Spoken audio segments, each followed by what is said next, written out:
तो आइए पहुंचते हैं अपने नेक्स्ट टॉपिक पर। और वो कल आपने चूंकि इससे पहले वाले वीडियो में देखा है कि किसी द्रव विलायक में किसी गैसीय विलेय पदार्थ की विलेयता क्या होती है और उस विलेयता को प्रभावित करने वाले कारक कौन कौन से हैं, किस तरह से वो प्रभावित होती है। आप नेक्स्ट हम आज देखना चाहते हैं कि किसी ठोस विलेय पदार्थ की द्रव विलायक में या विलयन में विलेयता क्या होती है और किस तरह से ठोस विलेय पदार्थ की विलेयता प्रभावित होती है। तो आज का जो टॉपिक है तो ध्यान दीजिए। सबसे पहले तो हम ये देखना चाहें कि किसी द्रव विलायक में ठोस विलेय की विलेयता किसमें, द्रव विलायक में। हमारे पास ये पात्र है और इस पात्र में द्रव विलायक के रूप में जल से अच्छा कौन होगा। अपने पास जल ले लिया आपने। जल कैसा है, ध्रुवीय विलायक है ये। इसे हम घोलना चाहते हैं किसी ठोस पदार्थ को। ठोस यहां विलेय के रूप में प्रयुक्त किया गया है। उस ठोस विलेय पदार्थ को यदि घोल दिया जाए तो वो जल में यूनिफॉर्मली अर्थात समान रूप से परिक्षिप्त होकर, ठीक है, डिस्ट्रीब्यूट वितरित होते हुए एक समांगी मिश्रण तैयार करता है, जिसे अपन जानते हैं वो विलयन कहलाता है। तो कहने का मतलब किसी द्रव विलायक में हम ठोस को विलेय के रूप में घोल रहे हैं। अब यहां यह देखना है कि ठोस को द्रव विलायक में घोलते हैं तो उसकी विलेयता को किस के रूप में प्रदर्शित करते हैं और वो विलेयता क्या कहलाती है, किस तरह से, आप अच्छी तरह से ध्यान देना। देखिए, इस जो विलयन में यहां हम ठोस विलेय पदार्थ की विलेयता को व्यक्त करने का तरीका है, व्यक्त करते हैं किस तरह से, दो प्रकार से व्यक्त करते हैं। या तो हम कह सकते हैं कि जो ठोस विलेय पदार्थ घोला है उसकी इसमें घुली हुई मात्रा कितनी है, किसके रूप में है और किस संदर्भ में नोट करते हैं। तो या तो हम कह सकते हैं 100 ग्राम विलायक कह सकते हैं। तो यदि हम ग्राम के संदर्भ में व्यक्त करते हैं तो 100 ग्राम विलायक में उस ठोस विलेय पदार्थ की मात्रा कितनी घुली रहती है उसे हम ठोस की द्रव में विलेयता कहते हैं। अथवा एक और तरीका है,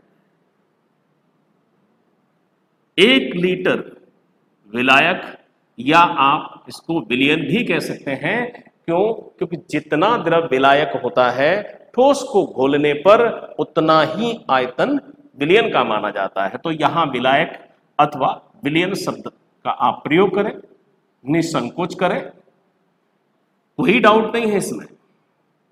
तो हम दो प्रकार से किसी ठोस पदार्थ की द्रव में विलेयता को व्यक्त कर सकते हैं और इस ठोस विलेय पदार्थ की जो मात्रा है वो दो प्रकार से व्यक्त कर सकते हैं। कहने का मतलब या तो आप इसको ग्राम में व्यक्त कर सकते हैं अथवा उस ठोस पदार्थ की मात्रा को मोल में व्यक्त कर सकते हैं। तो simply how can you define 100 ग्राम विलायक में ठोस विलेय पदार्थ की कितनी मात्रा घुली रहती है उसे हम उस ठोस की विलेयता कहते हैं। अथवा 1 लीटर विलायक अथवा विलयन में घुले हुए ठोस विलेय पदार्थ की मोल मात्रा को कह सकते हैं, क्योंकि लीटर के संदर्भ पर मोल पर लीटर इसका मात्रक जैसा लेते हैं। इसके पहले भी जिक्र किया होगा मैंने, याद होगा आपको। तो ठोस विलेय पदार्थ की कितनी मोल मात्रा 1 लीटर विलायक या विलयन में घुली रहती है, इसको हम उस ठोस की विलेयता कहते हैं।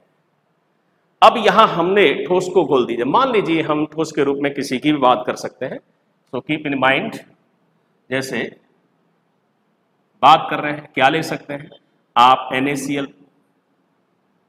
जो टेबल सॉल्ट होता है घर में काम आने वाला वो ले सकते हैं, NaCl, KCl, और भी है ये सोडा ले सकते हैं, और भी तमाम तरह के सॉल्ट्स हैं, यूरिया है अपने पास। तो कोई भी ठोस पदार्थ हम बोल सकते हैं, ग्लूकोज है, तमाम है हमारे, इनमें से इस तरह के पदार्थ जब हम बोलते हैं तो उनको हम इस प्रकार से विलेयता के रूप में व्यक्त करते हैं। अब यहां हम दो कुछ बातें पढ़ेंगे कि विलेयता क्या होती, किस तरह की यहां पर घटनाएं होती हैं। देखिए यहां ये तो रही विलेयता को व्यक्त करने की बात। अब यहां जब हम विलयन बनाते हैं तो उसके लिए हम दो बातें समझना चाहेंगे, जिसको हम कहते हैं विलायकन और क्रिस्टलीकरण। ये केवल मैंने आपको विलेयता को व्यक्त करने के लिए समझाने का प्रयास किया था। देखिए एक शब्द होता है डिसोल्यूशन, ये डिसोल्यूशन प्रोसेस है, इसको हम कहते हैं एक तरह से विलायकन कह सकते हैं, घुलना कह सकते हैं, सॉल्युबिलिटी कहते हैं, और दूसरी बात है क्रिस्टलाइजेशन। तो ध्यान देना, डिसोल्यूशन जब हम विलेय पदार्थ को किसी विलायक में घुलते हैं, विलयन बन करके तैयार होता है, अर्थात विलेय प्लस विलायक मिलकर के विलयन का निर्माण करेंगे। ऐसी स्थिति में हम जितना विलेय पदार्थ, ध्यान रखना, जितना विलेय पदार्थ मिलाते जाएंगे उसमें विलयन में उस विलेय पदार्थ की सांद्रता में लगातार वृद्धि होती जाएगी। तो हम कह सकते हैं कि वो प्रक्रिया डिसोल्यूशन कहला सकती है, विलायकीकरण कह सकते हैं, विलायकन कह सकते हैं। तो डिसोल्यूशन का मतलब है जितनी मात्रा हम विलेय पदार्थ की उसमें डालते जाएं और वो घुलता चला जाए, अनडिसॉल्व अवस्था में नहीं रहे, तो हम उसको कहते हैं उसका डिसोल्यूशन हो रहा है। तो इस तरह से देखिए, मान लीजिए हम थोड़ा सा उदाहरण के माध्यम से समझ लेते हैं। जैसे जल की मात्रा हमने ली कितनी, जैसे मैं मान लीजिए कि यहां 200 ml जल का प्रयोग कर रहे हैं और हमने इसमें 10 ग्राम विलेय पदार्थ को घोल दिया है। अब वो अच्छी तरह से इसमें घुल जाएगा, अर्थात जैसे 10 ग्राम घोल दिया फिर और घोलते जाएं तो 10 ग्राम तक घोलते जाएंगे। 10 ग्राम अधिकतम मात्रा है, हम 1 ग्राम घोलेंगे, 2 ग्राम घोलेंगे, 3 ग्राम घोलेंगे, करते करते घोलते चले जाएंगे। जब हर बार नेक्स्ट जो मात्रा डालते जाएंगे, घोलते जाएंगे, उस विलयन में उस विलेय पदार्थ की मात्रा बढ़ती जाएगी। विलायक का आयतन निश्चित है, ध्यान रखें। तो सांद्रता बढ़ती जाती है, उस समय हम उस क्रिया को क्या कहते हैं, विलायकीकरण। विलायकन लिखा होता है, कहीं आप चाहो तो यहां, ठीक है, विलायकीकरण भी लिखा हो सकता है, ये डिसोल्यूशन याद रखना है। ओके, चलिए अब देखते हैं एक दूसरी घटना और होती है, क्रिस्टलीकरण। जब हम किसी ठोस विलेय पदार्थ को घोलते चलें और उसकी, जैसे हमने कहा ऊपर वाले एग्जाम्पल को देखिए, यहां 200 ml जल में 10 ग्राम किसी विलेय पदार्थ को घोल दिया, चाहे नमक ही मान लीजिए, और घोल दिया है। घोलने के बाद क्या करें, इसमें थोड़ी सी मात्रा और डाल दें, सपोज 0.1 ग्राम ले सकते हैं, या आपको लगता है 0.5 ग्राम लो, 1 ग्राम लो, हम जितना भी उसमें अतिरिक्त और डालना चाहेंगे। तो कहने का मतलब, जब 0.1 ग्राम जैसे मानो इतना ही लिया और हमने थोड़ा सा और डाल दिया, और उतना डालने के बाद इस विलयन की जो सांद्रता है उसको चेक किया, कैलकुलेट किया, तो उसकी सांद्रता में कोई चेंज नहीं, विलयन की सांद्रता में कोई चेंज नहीं आएगा। अर्थात जो विलयन के निश्चित आयतन में विलेय पदार्थ की जितनी सांद्रता पहले होती है डालने से, उतनी ही उस विलेय पदार्थ की अतिरिक्त मात्रा डालने पर भी रहती है। तो विलयन की सांद्रता में कोई चेंज अगर नहीं होता है तो इसका मतलब हम उसमें ठोस विलेय पदार्थ मिला तो रहे हैं, लेकिन विलयन की सांद्रता को चेंज नहीं कर पा रहे हैं। देखिए छोटा सा एक घरेलू एग्जाम्पल है, आप समझ सकते हैं। जैसे हमने मीठा पानी, ठंडा पानी, शरबत कह सकते हैं, वो बनाया। एक गिलास में 100 ml जल है, उसमें शक्कर अच्छी तरह से हमने घोल दी, मीठा कर दिया, समझ में आ गया। तो जैसे ही हम मीठा पानी कर दिया, अब मान लीजिए कि उसमें शक्कर की मात्रा इतनी कम थी कि जैसा आप मीठा पीते हैं उतना मीठा नहीं है, और उस पानी में शक्कर को पहले घोल दिया था, बाद में उसमें आइस डाल दी, बर्फ डाल दी, और बर्फ डालने के बाद हुआ क्या कि आपको मीठा कम लगा, हम कहेंगे 1 चम्मच और डाल दो। उसमें शक्कर आपने डाल दी, डालने के बाद आपने यूं हिलाया भी और उसमें कोई चेंज नहीं आया, अर्थात पानी जितना मीठा पहले लग रहा था उतना ही बाद में लग रहा है, तो फिर समझ जाएंगे कि वो शक्कर उसमें घुली नहीं है। ठीक है, या जबरदस्ती हमने कहीं घोलने की कोशिश की किसी भी तरह से, पीस के जो भी है, और पीसने के बाद घोलने के बाद फिर भी देखा कि इतनी शक्कर डाली उसका स्वाद का पता नहीं चल रहा, जितनी शक्कर डाली है उस हिसाब से स्वाद नहीं आ रहा है, मीठा नहीं लग रहा है, इसका मतलब है हम उसमें घोल जरूर रही हैं लेकिन वो शक्कर उसमें विलेय अवस्था में अर्थात घुलनशील अवस्था में नहीं आ रही है, जिससे वो पानी में आकर के हमको स्वाद के रूप में महसूस हो। तो कहने का मतलब, यदि किसी विलेय पदार्थ को द्रव में घोलें और उसके निश्चित आयतन में उस विलेय पदार्थ की सांद्रता बढ़ती चले तो कहते हैं विलायकीकरण।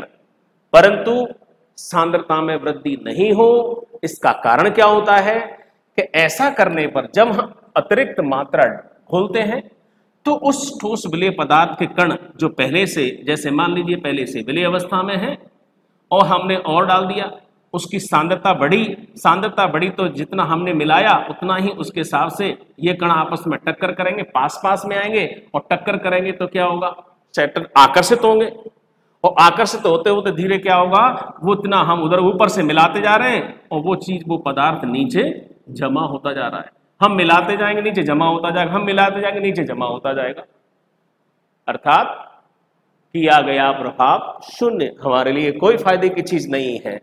तो जब किसी विलेय पदार्थ को हम डालते जाएं, घोलते जाएं और वो घुलने की बजाय नीचे सेटल डाउन होता चला जाए उस पात्र में, तो समझ लीजिए वो विलेय अवस्था में आया और विलेय अवस्था में आने के बाद उसमें से कुछ वापस अविलेय अवस्था में पहुंच गया है। अर्थात हम कह सकते हैं जो विलेय होता है वो डिसॉल्व फॉर्म होगी, उसकी घुलनशील अवस्था हो जाती है, और जो अविलेय रूप में होता है उसको अनडिसॉल्व फॉर्म कह सकते हैं। विलेय और अविलेय हम कह सकते हैं। तो किसी ठोस विलेय पदार्थ का घुलना डिसोल्यूशन में है और उसका अविलेय अवस्था में अलग हो जाना, पृथक हो जाना विलयन में से, ये क्रिया क्रिस्टलीकरण की कहलाती है। तो इसके लिए हमें 2 शब्दों की जरूरत थी अभी समझने के लिए कि यहां डिसोल्यूशन क्या होता है और क्रिस्टलीकरण क्या होता है, ये आपने समझने का प्रयास किया है। जब हम कह सकते हैं विलेय मात्रा अर्थात ठोस विलेय पदार्थ की डिसॉल्व्ड अमाउंट कह सकते हैं, और उस ठोस विलेय पदार्थ की अविलेय मात्रा उस विलयन में कितनी है, इन दोनों में यदि साम्य स्थापित हो जाता है, अर्थात उस ठोस विलेय पदार्थ की डिसॉल्व्ड अमाउंट और अनडिसॉल्व्ड अमाउंट दोनों बराबर होती हैं, उनमें कोई चेंज नहीं आता है, दोनों के मध्य साम्य अवस्था स्थापित रहती है। आप समझ रहे होंगे कि विलेय अगर अविलेय अवस्था में जितना परिवर्तित होता है उतना अविलेय पदार्थ विलेय अवस्था में आ जाता है। 0.1 ग्राम इस विलेय में से अविलेय अवस्था में पहुंच जाए तो 0.1 ग्राम पहले वाला अविलेय विलेय अवस्था में आ जाता है, तो क्या होगा, एक की 0.1 की कमी, उधर 0.1 की उतनी वृद्धि, तो हिसाब किताब बराबर अर्थात साम्य स्थापित हो जाता है। जब इस प्रकार से ठोस विलेय पदार्थ की विलेय और अविलेय अवस्था में साम्य हो जाए, ऐसी अवस्था में इस प्रकार के विलयन को हम संतृप्त विलयन कहते हैं। अर्थात ये विलयन की संतृप्त अवस्था होती है, जिसके बारे में संतृप्त, असंतृप्त और अति संतृप्त विलयन के रूप में हम पहले देख चुके हैं। और संतृप्त विलयन वो होता है जिसमें विलेय पदार्थ की अधिकतम मात्रा घोली जा सकती है, उसके अतिरिक्त और मात्रा नहीं घोल सकते। तो मैंने प्रभावित करने वाले कारकों को समझने से पहले ये कुछ बातें आपको बताई। अब हम आते हैं कि किस प्रकार से ठोस विलेय पदार्थ की विलेयता प्रभावित होती है। अब आप इसको समझने की कोशिश करें। कारकों में वो सबसे पहला कारक विलेय एवं विलायक की प्रकृति की बात है। तो इस कारक पे ध्यान दीजिए अच्छी तरह से। बिल्कुल। मान लीजिए किसी पात्र में विलायक होगा, उस विलायक में कोई विलेय पदार्थ घोल दिया जाएगा, ठीक है। यहां विलेयता किस बात पर निर्भर करती है? वो दोनों की प्रकृति पर निर्भर करती है। विलेय और विलायक दोनों मिलेंगे तो क्या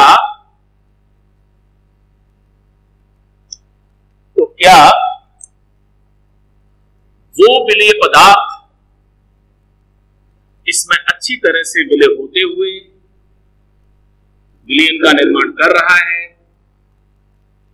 अपने जो विलेय पदार्थ है वो विलयन के निश्चित आयतन में क्या वो अपनी कॉन्सेंट्रेशन बढ़ा रहा है, अर्थात डिसोल्यूशन है, सॉल्युबिलिटी है, क्या कम है, ज्यादा है, नहीं है, हाँ, जो सारी बातें देखनी है। तो यहां विलेय और विलायक दोनों की प्रकृति का तात्पर्य है कि एक जैसे प्रकृति होती कितनी है, विलेय की प्रकृति के आधार पर ये दो प्रकार से होते हैं, या तो ध्रुवीय विलेय पदार्थ हो सकता है अथवा अध्रुवीय हो सकता है। जैसे ये दो प्रकार की प्रकृति के तो पदार्थ तो पदार्थ है, ये भी ऐसे ही हो सकता है, अर्थात या तो ये ध्रुवीय अथवा अध्रुवीय। तो ध्रुवीय यदि विलेय पदार्थ है, उदाहरण के लिए हम समझ सकते हैं, फॉर एग्जाम्पल NaCl की बात करें, ठीक है, Na2CO3 इस टाइप की बात करते हैं। और याद रखना कि ध्रुवीय जो विलेय पदार्थ हैं वो प्रमुख रूप से जो बात करते हैं वो हम आयनिक यौगिकों की बात करते हैं। कैसे ये ध्रुवीय होते हैं, वो प्रमुख रूप से आयनिक प्रकृति के होते हैं। अध्रुवीय हैं, ये प्रमुख रूप से सहसंयोजी प्रकृति के होते हैं, सहसंयोजी प्रकृति के होते हैं। उदाहरण के लिए जैसे हमने इसमें देखा, वैसे सहसंयोजी प्रवृत्ति के जो विलेय पदार्थ हैं और वो आयोडीन है, यहाँ S8 है, होने को तो और भी है, जहां यूरिया है, ग्लूकोज है, सुक्रोज है, इस तरह की भी बात कर सकते हैं। लेकिन यहां जो सहसंयोजी प्रकृति है उनमें से दो प्रकार के होते हैं, या तो वो कंप्लीटली नॉन पोलर होते हैं या पार्शियली पोलर हो सकते हैं। या ध्रुवीय के आधार पर हम कहना चाहें कि ध्रुवीय और अध्रुवीय बीच की कैटेगरी बनेगी, वो क्या कहलाएगी? आंशिक ध्रुवीय प्रकृति हो सकती है, अर्थात या तो ध्रुवीय नेचर मैक्सिमम हाईएस्ट, या जो ध्रुवीय प्रकृति होगी वो जीरो होती है, अर्थात नॉन पोलर हो गए, और बीच की अवस्था होगी कि अधिकतम होगी नहीं और जीरो रहेगी नहीं। ऐसी स्थिति में हम विलेय पदार्थ को नाम देते हैं आंशिक ध्रुवीय विलेय पदार्थ। तो यहां देखिए, जहां ध्रुवीय विलायक है, उदाहरण के लिए जल से अच्छा अपने पास और कौन होगा, और आपको अच्छी तरह से मालूम है अध्रुवीय विलायक में जैसे बेंजीन है, कार्बन डाइसल्फाइड है, लिक्विड फॉर्म में होते हैं, और CCl4 है, कार्बन टेट्राक्लोराइड है। तो इस तरह से याद रखना है। अब हम आगे चलते हैं कि विलेयता क्या होती है, कैसे होगा। देखिए, मैं आपको बताता रहता हूं, पढ़ा आपने भी, ये लिखा भी होता है, क्योंकि एक स्टेटमेंट ऑफ द केमिस्ट्री जो रसायन में कहावत है, शायद मैंने पीछे कई बार जिक्र करता रहता हूं, लाइक डिसॉल्व्स लाइक, इसका अर्थ मालूम होगा। लाइक और लाइक एक जैसे, डिसॉल्व्स मतलब घुलना मिलना, और पसंद करना ये निकला समान समान में घुलता है, इसका अर्थ नहीं निकलता है। अर्थात जैसा विलेय खुद प्रकृति वाला होगा वैसी ही प्रकृति के विलायक में उसकी विलेयता अधिक होती है, अच्छी होती है। यदि ध्यान दें विलेय ध्रुवीय प्रकृति का है तो उसकी विलेयता किसके साथ बढ़िया रहेगी, अर्थात तालमेल कहां बैठेगा? जो ध्रुवीय है उसका ध्रुवीय के साथ में तालमेल अच्छा बैठता है, और जो अध्रुवीय प्रकृति है वो अध्रुवीय विलायक में अच्छे विलेय होते हैं। तो हम कह सकते हैं कि ध्रुवीय विलेय पदार्थ ध्रुवीय विलायकों में विलेय होते हैं, विलेयता अच्छी होती है। और अध्रुवीय विलेय पदार्थों की विलेयता अध्रुवीय विलायकों में ही होती है। तो ये हम इस बात पर पहुंचे हैं कि विलेय और विलायक की प्रकृति दोनों है, तो दोनों की प्रकृति अगर समान है तो विलेयता अधिक होगी, असमान है तो विलेयता नहीं होगी। अब यहां हम थोड़ा ये जानना चाहेंगे कि जब विलेय पदार्थ को विलायक में घोलते हैं, डालते हैं, तो वहां प्रक्रिया क्या होती है, किस तरह से हम सॉल्युबिलिटी को एक्सप्लेन कर सकते हैं, रिप्रेजेंट कर सकते हैं, अंडरस्टूड कर सकते हैं। तो इस तरह से हम विलेय और विलायक के मध्य यहां इंटरेक्शन है, वो प्लीज आप बने रहे यहीं पर। तो देखिए, मान लीजिए कि मैंने कहा इसमें से कोई विलेय पदार्थ ले लेते हैं। चलिए, जैसे बात कर रहे हैं यहां पर, वो हम सेलेक्ट कर रहे हैं, माना कि NaCl जो घरेलू टेबल सॉल्ट है, अच्छी तरह से मालूम है और आपका किया हुआ काम है। तो नमक को पानी में घोल के सबने देखा होगा और मुझे लगता है ये सारे काम किए होंगे अच्छी तरह से। तो यहां जो विलेय है, वो कौन है? NaCl। NaCl आयनिक यौगिक है, धनायन ऋणायन के रूप में पाया जाता है, क्रिस्टलीय इसकी प्रकृति होती है। अगर हम बात करें तो जैसे ये Na+ का घर है और इधर Cl का माइनस का घर है, अर्थात दोनों आपको अलग नजर आ रहे हैं, बट ऐसा नहीं है। यहां दोनों के बीच में एक फोर्स होता है जिससे वो बने रहते हैं, बड़ी मजबूती के साथ रहते हैं।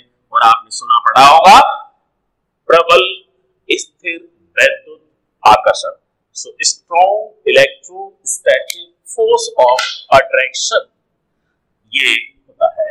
इसके माध्यम से ध्यान देना, ये हमने NaCl को मैंने आपको थोड़ा दर्शाने के लिए बता दिया है। इधर विलायक पर ध्यान दीजिए। विलायक चूंकि जल है, सहसंयोजी अणु होता है। इसकी आकृति आपने पीछे 11 क्लासेस में मैंने पढ़ाया हुआ है, आपको मालूम भी होगा। वी शेप्ड होती है और वी शेप्ड का मतलब होता है ऑक्सीजन सेंटर में और हाइड्रोजन लाइक दैट, और ये पार्शियली नेगेटिव और ये पार्शियली पॉजिटिव, पार्शियली पॉजिटिव, अर्थात वी आकृति इसकी संरचना होती है और ये ध्रुवीय प्रकृति का होता है। अब पानी में नमक कैसे घुलता है और किस तरह से ये घुलने की क्रिया होती है, इस पर आप आइए। Cl- दोनों के बीच में आकर्षण कौन सा? अभी बोला था, मैंने बताया था आपको, प्रबल स्थिर विद्युत आकर्षण है, जिसके माध्यम से ये परस्पर आकर्षित होकर प्रबलता के साथ बने रहते हैं और आयनिक क्रिस्टल का निर्माण करते हैं। हम पानी में घोल रहे हैं, जल के अणु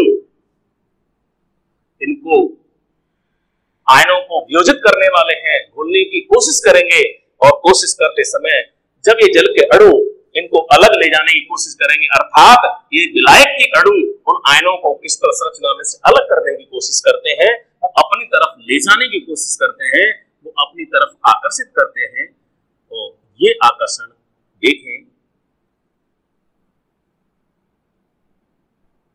तो यहां कौन सी इंटरेक्शन हो रही है? ये तो बिटवीन द आयन और आयन, मैं आयन ही लिख सकता हूं, आयन है इसलिए, और ये आयन और आयन, या कह सकते हैं विलेय और विलेय, क्योंकि विलेय के हैं। यहाँ ये क्या है? अणु। हम कह सकते हैं कि ये विलायक का अणु है और ये भी विलायक का अणु है। तो आप चलिए सुन लीजिए, देखे या ना देखे, आप तो ध्यान दें। इसमें क्या है? ये दोनों विलेय है और ये विलायक विलायक है। तो जहां विलेय विलेय के मध्य की अंतःक्रिया जब तक रहेगी, जब तक आयन से आयन बहा रहेगा, तब तक आयनिक जो क्रिस्टल संरचना है वो बनी रहेगी और तब तक आयनिक यौगिक घुलने वाला नहीं है। ये जो अंतःक्रिया होगी, चूंकि ये अणु होता है और अणु कैसा है? ध्रुवीय है। पढ़ चुके हैं आप।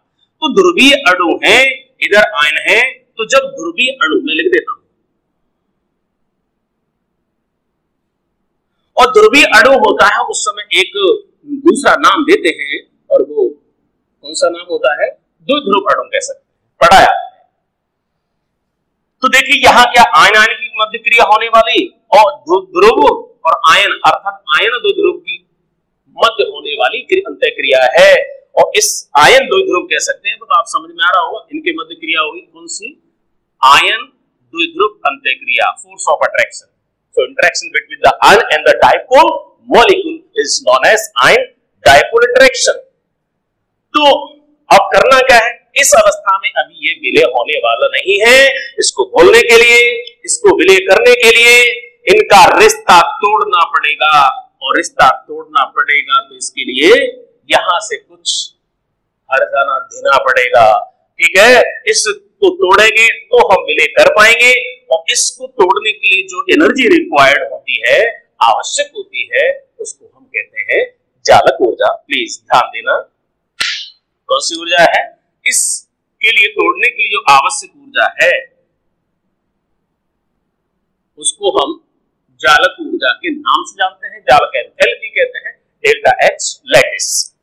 ठीक है, ये क्यों आवश्यक है, क्योंकि इसी के द्वारा, इसी ऊर्जा के माध्यम से ये दोनों आयन, धनायन और ऋणायन बड़ी प्रबलता के साथ बने रहते हैं। इस ऊर्जा का योगदान है, जब तक ये यहां कायम रहेगी तब तक वो टूटने वाले नहीं है। और हमें तोड़ना है, और तोड़ने इस ऊर्जा की जो रिक्वायरमेंट हो रही है, आवश्यकता हो रही है, उसको हम लाएंगे कहां से, वो हमको यहीं से मिलेगी। और यहीं से मिलेगी किसके माध्यम से, देखिए ये जो आकर्षण हो रहा है, जब यहां आकर्षण होता है तो इसमें ऊर्जा मुक्त होगी, और उस मुक्त होने से ही उस ऊर्जा को हम यहां देंगे। अर्थात यहां से जो ऊर्जा निकलती है वो इस जालक ऊर्जा के लिए सप्लाई की जाती है, यहां से हमें मिलेगी और यहां हम उसको प्राप्त करेंगे। तो यहां तो अवशोषण हो रही है, इसलिए हम कह सकते हैं कि यहां डेल्टा एच जो लैटिस कह सकते हो, जालक कह सकते हो, वो कैसी होगी, वो पॉजिटिव होगी, अब अवशोषित होती है। और यहां पर जो ऊर्जा होती है, जो उत्पादित हो रही है, वो कौन सी ऊर्जा कहलाती है, इसको कहते हैं हम जल योजन ऊर्जा। बहुत अच्छा टॉपिक है, इस बात को अच्छी तरह से समझना, ये कई जगह काम आता है, थर्मोडायनेमिक टॉपिक भी है, सारी चीजें हैं। तो जलयोजन ऊर्जा है, इसको हम डेल्टा एच जलयोजन से, या मैं इंग्लिश में लिखना चाहूं तो हाइड्रेशन कह देते हैं, आप समझते रहेंगे इसे। तो लैटिस और हाइड्रेशन एनर्जी ये कैसी होगी, चूंकि रिलीज होती है इसलिए ऋणात्मक में होती है। अब हमें जरूरत इतनी है और मिलेगी यहां से, अब मिले हमें कहीं से, कैसे भी, काम नहीं बनता है तो कुछ और कहीं से इधर-उधर से कुछ काम करवाते हैं, पर हमें वो जरूरत पूरी करनी पड़ती है। जालक ऊर्जा के बराबर हमको ऊर्जा मिल जाए इसको तोड़ने के लिए, अब तोड़ने में सक्षम हो पाएंगे और हम दोनों आयनों को अलग कर पाएंगे, और अलग कर पाएंगे। और ये ऊर्जा यहाँ जल में बोल रहे हैं तो कहां से मिल रही है, विलायकन ऊर्जा से। इसलिए ध्यान देना, जब ये दोनों आयन टूट जाएंगे Na+ और इधर भी लिखना चाहें तो ठीक है, तो आपने कभी फिल्में देखी होंगी, हीरो भी मिलने जाता है हीरोइन से, या हीरोइन मिलने जाती है हीरो से, और अगर उनके मिलने को रोकना है तो पीछे से विलेन गाड़ी लेके भागते हैं और उनमें दरार डाल देते हैं, वो सक्षम हो जाते हैं, हीरोइन को कैद कर देते हैं या हीरो को भी कैद कर लेते हैं। तो वही स्थिति यहां पर हो रही है। वो जल के अणु, चूंकि ये प्लस है तो इसका कौन सा सिरा इसकी तरफ से आकर्षित करेगा, आकर्षण तो होना ही चाहिए, वो ऑक्सीजन वाला। तो ध्यान देना प्लीज, चलो मैं थोड़ा सा इसे बना देता हूं। ये जल के अणु इस तरह से चारों तरफ से इसे घेर लेते हैं। हाँ तो भाई हीरो को घेर लिया विलेन ने, इधर से हीरोइन को भी कैद कर लिया, पर इसके तरीके अलग हैं, ध्यान रखना। यहां जो माइनस है तो इसकी तरफ कौन से सिरे होंगे, प्लस वाले होंगे, अर्थात H और H, और ये ऑक्सीजन, H और H ये ऑक्सीजन, H और H ये ऑक्सीजन, H और H ये ऑक्सीजन। तो इस तरह से इनको विलायक के अणुओं के द्वारा ऐसे घेर लिया जाता है कि इन दूसरे किसी के लिए कोई जगह नहीं छोड़ते, पूरा कवर कर लेते हैं, ढक लेते हैं। ये दिख रहा है पर ऐसा होता नहीं, ढक लेते हैं, घेर लिया। तो जो आयन है पहले स्वतंत्र थे, अभी हमने जल के अणु को बनाने से पहले और अब इनको जल के अणु से घेर दिया है। चूंकि इनके मध्य आकर्षण स्थापित हो जाएगा। इसी आकर्षण के द्वारा जो उत्पन्न होने वाली ऊर्जा है वो क्या है, वो जलयुजन ऊर्जा है। वो इतनी पावरफुल है, यहां से इतनी ऊर्जा मिल रही है कि उसको तोड़ने में सक्षम होते हैं। इससे कह सकते हैं कि जलयुजन ऊर्जा का मान चालक ऊर्जा से अधिक होना चाहिए, तभी ऐसा होता है। क्या कंडीशन होनी चाहिए? So keep in mind delta H hydration will be greater than lattice. चालक ऊर्जा से जलयोजन ऊर्जा का मान अधिक होता है तो ही ऐसा संभव होगा। अब हम यहां अच्छी तरह से ध्यान दें, इस समय जो आयन थे, अब आयन किस रूप में है? जल के अणु की संगति के साथ हैं, ठीक है, वो जल के साथ है, जल के बिना नहीं है, इसीलिए इनको हम कहते हैं जलयोजित। ठीक है, दोनों को नाम देना चाहो तो ये चाहे धनायन और ऋणायन जलयोजित आयन दोनों को कॉमन कह दो। ये जलयोजित धनायन है तो वो जलयोजित ऋणायन है, दोनों अलग है, ये कभी अब मिल नहीं सकते। चारों तरफ से जल के अणुओं की दीवार बना रखी है, कभी नहीं मिल पाएंगे। जलयोजित आयन है, हाइड्रेटेड आयंस कहेंगे। और इस तरह की जो प्रक्रिया है कि जल के अणु आयनिक यौगिक के आयनों को इस प्रकार से संयोग कर लेते हैं कि वो जल के अणुओं के द्वारा चारों तरफ से घेर लिए जाते हैं, इस प्रक्रिया को हम कहते हैं जलयोजन। क्या चीज? जलयोजन। तो जल के अणुओं के साथ आयनों का संयोग करना जलयोजन, और जो आयन इस तरह से जो निर्मित होते हैं वो जलयोजित आयन। और इस प्रक्रिया में जितनी जो ऊष्मा या ऊर्जा मुक्त होती है उसको हम क्या नाम देंगे, बार बार पढ़ रहे हैं, जलयोजन ऊर्जा, जलयोजन एंथैल्पी। और उसी से हमारी बात बनेगी, ताकि चालक ऊर्जा से मान ज्यादा होगा, ये चालक ऊर्जा जो आकर्षण है वो टूट जाएगा और आयन अलग हो जाएंगे। आयन अलग हो जाएंगे तो सीधी सी बात है, धनायन कहीं ऋणायन कहीं, इस तरह से पूरे विलयन में यहां कहीं प्लस माइनस सब बिखर जाएंगे, अलग अलग हो जाएंगे। तो इस प्रकार की प्रवृत्ति को ही हम क्या कहते हैं, विलयता कहते हैं। धनायन ऋणायन साथ में नहीं रहते। तो ये बात आपको पहले कारक में मैंने आपको समझाने की कोशिश की है कि विलय और विलायक की प्रकृति समान होनी चाहिए, पहली बात तो, तभी ऐसा होगा। और समान होगी तो आप समझ रहे हैं कि विलयता पर क्या असर पड़ता है।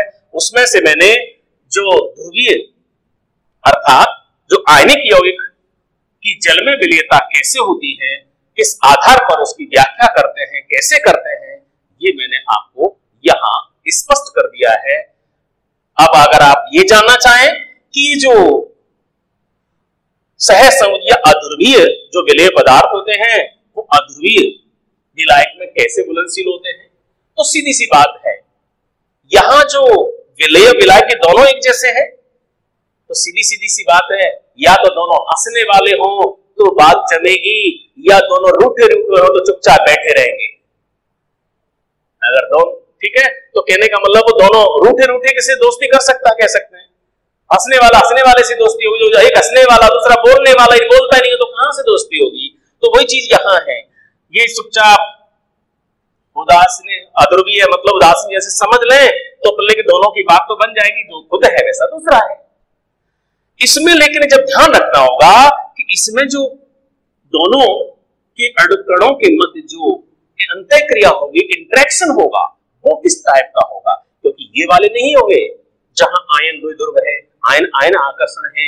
यहां केवल चूंकि ये अध्रुवीय है इसलिए इनके मध्य जो फोर्स ऑफ अट्रैक्शन होंगे वो वांडरवाल में आते हो। वांडरवाल में भी कौन से वाले, वो लंदन फोर्स आते हैं, क्योंकि अध्रुवीय अणुओं में लंदन बल, ठीक है, डिस्पर्जन फोर्स, प्रकीर्णन बल के नाम से जानते हैं, वो काम करते हैं। तो अगर वो भिन्न भिन्न अर्थात विलय और विलायक के मध्य लगने वाला जो प्रकीर्णन बल है, लंदन बल है, अगर वो स्ट्रॉन्गर हो जाएगा तो ये विलय हो जाएंगे। तो इस तरह से ये आपका पहला कारक है, इंपोर्टेंट है ये काफी। तो विलय और विलायक की प्रकृति किस तरह से विलयता को प्रभावित करती है। तो अब नेक्स्ट दूसरा इसका कारक है, वो भी काफी इंपोर्टेंट है, प्लीज अच्छी तरह से ध्यान देना। वही देखिए, यहां तापमान के आधार पर जो ऊष्मागतिक शाखा है, उसके आधार पर दो प्रकार के रिएक्शन होती हैं। आपको याद होगा, एक ऊष्मा शोषी होती है और दूसरी ऊष्मा क्षेपी होती है। इस तरह की रिएक्शन होगी जब विलेय और विलायक दोनों को मिलाएंगे, या तो ऊष्मा उत्सर्जित होती है या ऊष्मा अवशोषित होती है। ऊष्मा शोषी का मतलब ऊष्मा का अवशोषण होता है, और जब अवशोषण होता है तो उसे हम धनात्मक चिन्ह के द्वारा लिखते हैं। याद रखना, ऊष्मा क्षेपी में वो वैल्यू, ऊष्मा को हम नेगेटिव साइन में इंडिकेट करते हैं। तो हमें यहां ध्यान रखना है, शोषी इसका मतलब ऊष्मा की आवश्यकता है, और यहाँ क्षेपी इसका मतलब यहाँ तो और हमको मिलने वाली है, पहले से निकल रही है, यहां हमें अतिरिक्त कोई ऊष्मा की आवश्यकता नहीं है, याद रखना। अब इन आधार पर चलते हैं तो हम जो विलेयता, तापमान का जब विलेयता पर असर देखेंगे तो उस विलेय पदार्थ की विलेयता पर क्या प्रभाव पड़ता है। तो अब हम थोड़ा सा यूं समझना चाहेंगे कि उस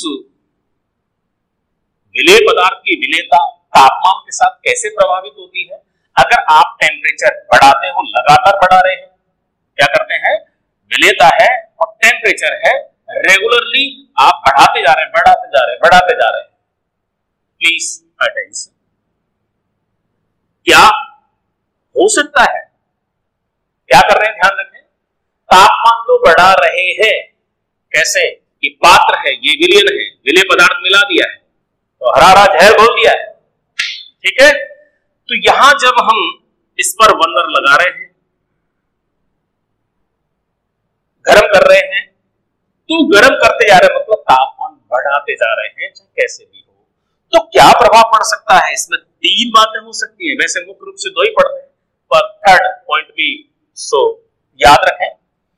विलेयता, ताप तो बढ़ा ही रहे हैं, विलेयता बढ़ती है, इंक्रीजेस, अर्थात कह सकते हैं कि इस टाइप के विलेय पदार्थ हो सकते हैं जिनके लिए तापमान बढ़ा है विलयन बनाने पर, तो विलेयता भी बढ़ सकती है, कंटिन्यूअसली बढ़ सकती है, अथवा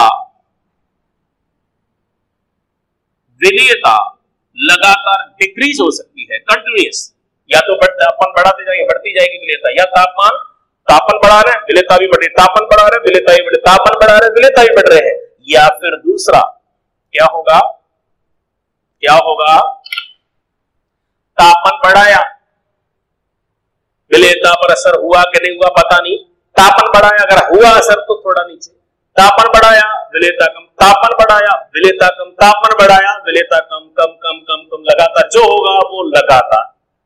क्लियर, या तो बढ़ना या फिर, तो समझ में आ गया, या तो समानुपात या व्युत्क्रमानुपात। अब तीसरी कंडीशन और क्या हो सकती है, तो बात समझ में आ गई होगी, कभी बढ़ना तो कभी घटना, अर्थात इसको हम कह सकते हैं कि न तो तापमान बढ़ाने पर लगातार बढ़ रही है विलेयता, और नहीं तापमान बढ़ाने पर विलेयता लगातार घट रही है। तो ऐसी स्थिति में हम उसको कह सकते हैं असामान्य व्यवहार कह सकते हैं, अर्थात कह सकते हैं कि निरंतर विलेयता न तो बढ़ती है और न ही घटती है तापमान में लगातार परिवर्तन करने पर। ठीक है, तो ये तीन बातें समझ में आई अभी तो। अब इस चीज को हम एक्सप्लेन करना चाहते हैं आगे अच्छी तरह से। जहां लगातार, ठीक है, विलेयता बढ़ेगी, मैंने ऊपर आपको समझा रखा है, बढ़ेगी वो तभी होता है जब अभिक्रिया ऊष्मा शोषी होती है, और ये तब होता है जब अभिक्रिया ऊष्मा क्षेपी, और वो तो आपको पता ही है, कोई भरोसा नहीं है कब कैसा हो रहा है। यहां ऊष्मा शोषी जो अभिक्रिया होती है ये किस प्रकार के विलेय पदार्थों को घुलने पर होता है, तो उदाहरण के लिए हम देख चुके हैं, जैसे NaCl है, KCl है, NaNO3 है, KNO3 है, तो इस तरह के जो कुछ विलेय पदार्थ हैं इनको बोलते हैं, तो क्रिया ऊष्मा शोषी होगी। ठीक है, और शोषी होगी तो तापमान बढ़ाएंगे तो विलेयता भी बढ़ेगी। अब ध्यान देना, इसमें थोड़ा सा समझने की कोशिश करेंगे। जैसे सोडा, कास्टिक सोडा, ठीक है, और धोने का सोडा इस तरह से कहते हैं। तो आगे एक सोडा आपने ये भी सुना होगा, Na2CO3 है। इस तरह के जो है ये पदार्थ हैं वो ऊष्माक्षेपीय क्रिया करते हैं, इनको बोलते हैं लिथियम कार्बोनेट वगैरह और भी है। तो इस तरह के जो डालते हैं वो ऊष्माक्षेपीय क्रिया होते हैं। तो निश्चित रूप से इनको मैं आगे और किसी माध्यम से समझाने की कोशिश करूंगा। अभी क्योंकि असामान्य व्यवहार में जहां हम लेंगे तो देखिए अमोनियम नाइट्रेट जैसे है, नाइट्रेट, और उदाहरण जो हमारे पास ग्लोबल सॉल्ट है उसके बारे में पूछ सकते हैं। तो यहाँ ये हाइड्रेटेड फॉर्म होता है। ध्यान रखना ये ऐसा कब होता है, असामान्य व्यवहार तब होता है या तो उस विलेय पदार्थ की कोई बहुरूपी पॉलीमॉर्फिक स्ट्रक्चर होती है। पॉलीमॉर्फिक, इसका मतलब होता है पॉली माने अनेक, मॉर्फ माने रूप। तो अनेक रूप की जब संरचना अनेक रूप में पाया जाता है, जैसे अल्फा बीटा गामा जैसे अपर रूप होते हैं, ठीक उसी तरह से तो वहां इस तरह से अनेक रूप हो सकते हैं अल्फा बीटा गामा टाइप के, या फिर उसकी जलयोजित अवस्था होती है, ये हाइड्रेटेड फॉर्म जैसे हमने XH2 के रूप में लिखते हैं, ये वाली अवस्था हो सकती है। तो खास तौर से इस तरह के जो विलेय पदार्थ होते हैं वे असामान्य व्यवहार दर्शाने का प्रयास करते हैं। अब इन बातों को हम अच्छी तरह से समझने की कोशिश करें कि ऊष्मा शोषी है तो तापमान बढ़ाते हैं, तो विलेयता क्यों बढ़ती है। ऊष्माक्षेपीय क्रिया यदि होती है तो तापमान बढ़ाते हैं तो विलेय पदार्थ की विलेयता क्यों घटती है। इनके लिए हम विलेयता वक्र का भी अध्ययन कर सकते हैं। तो पहले तो देखो मैं आपको इनको विलेयता वक्र के माध्यम से थोड़ा स्पष्ट करूं जिससे आपकी समझ में आ जाए। तो इसका प्रभाव देखना है, विलेयता, सॉल्युबिलिटी और तापमान आप समझते हैं, टेम्परेचर लगातार इंक्रीज कर रहे हैं। देखिए पहली वाली है एनिस अर्थात एंडोथर्मिक ऊष्मा शोषी अभिक्रिया के लिए इस तरह के विलेय पदार्थ हैं तो तापमान बढ़ाएंगे, विलेयता बढ़ेगी। इस तरह से ये ग्राफ ऊपर चलता है। तो ये किसके लिए आ गया, समझ में आ रहा। मान लीजिए कि हम NaCl के लिए ग्राफ कह सकते हैं। ये विलेयता वक्र है, उन विलेय पदार्थों के लिए है जो ऊष्मा शोषी अभिक्रिया दर्शाते हैं। अब इसका उल्टा देखिए, यहां सोडियम कार्बोनेट की बात करें, यहां है तापमान का थोड़ा असर होता है या फिर बढ़ती तो नहीं है, थोड़ा सा कम होने की संभावना होती है। तो यहां ये विलेयता वक्र है उनके लिए जिनको घोलने पर ऊष्माक्षेपीय क्रिया होती है, अर्थात उनकी विलेयता पर तापमान वृद्धि का प्रतिकूल असर होता है। तापमान बढ़ाते हैं, विलेयता घटती है। क्लियर? ओके, बने रहना। अब थर्ड है, ध्यान दीजिए यहां पर जैसे इसके लिए ग्राफ आएगा, पहले यूं देख रहे हैं कि बड़ी बड़ी फिर रुक गई, फिर एकदम बढ़ते बढ़ते अचानक तापमान बढ़ाती जा रहे हैं और विलेयता फिर घट गई, घटने के बाद फिर बढ़ रही है। तो कभी घटना, कभी बढ़ना, कभी बढ़ना तो कभी घटना, ये प्रक्रिया निरंतर चलती रहती है। जहां पर ये एबनॉर्मल, ठीक है, बिहेवियर आता है, बढ़ते बढ़ते रुक जाए या घटते घटते बढ़ने लगे, ऐसा जो बैरियर आएगा, पॉइंट आएगा, उसको हम यहाँ TT ट्रांजिशन टेम्परेचर के नाम से जानते हैं। ये आप उदाहरण देख रहे हैं, ये हमारे लिए जो ग्लोबल सॉल्ट है 10H2O है।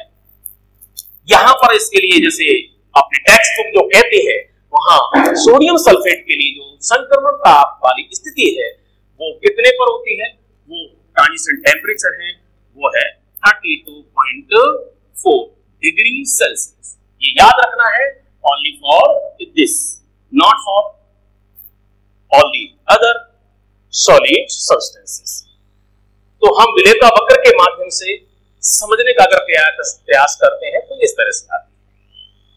ठीक है, अब हम थोड़ा सा ये भी जानना चाहते हैं कि ऊष्मा शोषी क्षेपी को जो मैं कह रहा था समझने के लिए थोड़ा ध्यान दीजिए। मान लीजिए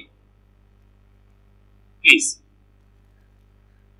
जैसे मैंने अभी आपको पहले कहा, कोई भी आयनिक यौगिक जैसे NaCl को चलो समझा दिया है, मैं अब इसकी बात कर लेते हैं कोई, ठीक है, और नहीं तो उसी के माध्यम से देख लेते हैं।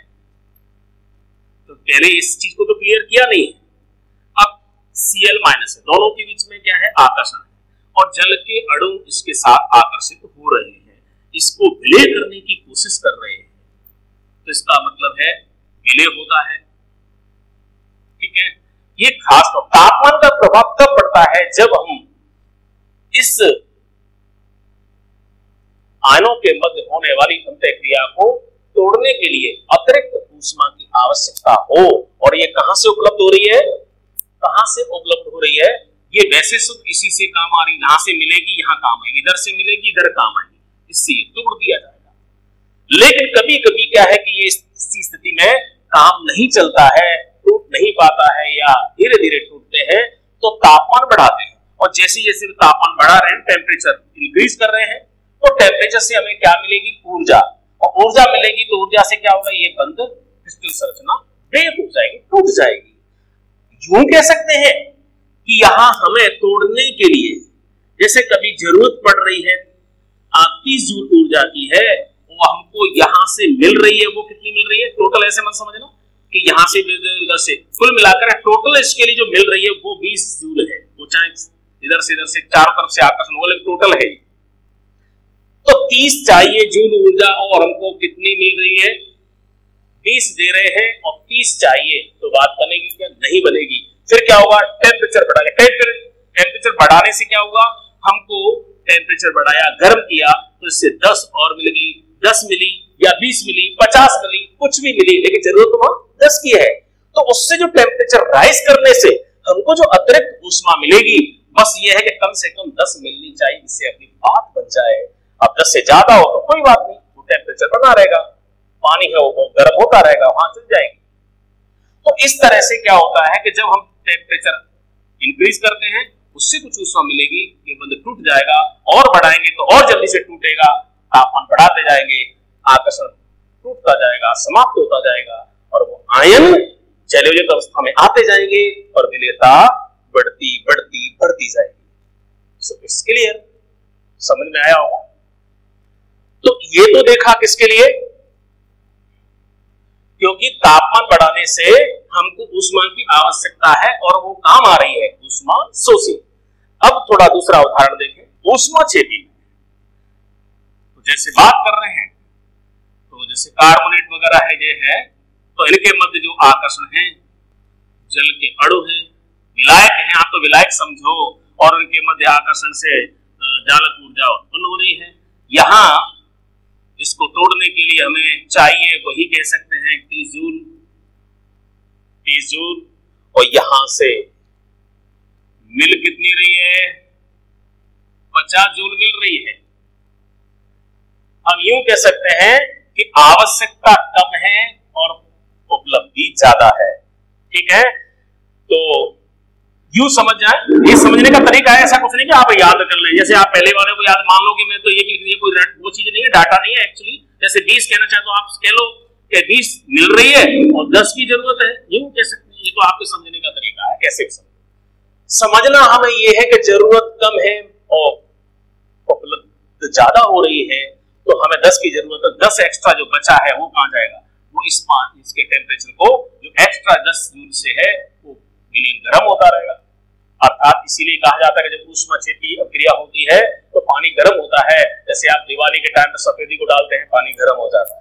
प्लीज, तो इसी के साथ तो क्या होगा, ऐसी स्थिति में तापमान बढ़ाएंगे, तो तापमान बढ़ाएंगे, हम बाहर से गर्म और कर रहे हैं, अभी गर्म नहीं किया था, वो ऊर्जा ऊष्मा यहां से मिली थी, गर्म करेंगे तो उस पानी गर्म करके हमने पहले उसको इतना गर्म कर दिया जो 10 जूल से होने वाला था, अब पहले ही गर्म कर दिया है। जैसे मुंह में पहले ही किसी ने लड्डू लगा रखा है, उसको लड्डू खिलाना चाहो तो कहां से खाएगा, समझ में आ रहा है। तो वैसे ही तापमान बढ़ा के उसका ताप जो बर्नर के द्वारा हमने वैसे ही गर्म कर दिया, अब उसको इधर से ऊष्मा मिलेगी तो उसको क्यों लेगा, स्टॉप, और जब इसको उष्मा नहीं मिलेगा तो ये यही रह जाएगी, और यही रह जाएगी तो सीधी सी बात है कि जब यहां रह जाएगी तो यहां से आकर्षण दस जाएगा, वापस जाएगा तो यह आकर्षण कमजोर हो जाएगा, और आकर्षण कमजोर हो जाएगा तो उसका काम नहीं बनेगा, और काम नहीं बनेगा तो ये बंध टूटेगा नहीं, और बंध टूटेगा नहीं तो विलेयता बढ़ेगी नहीं।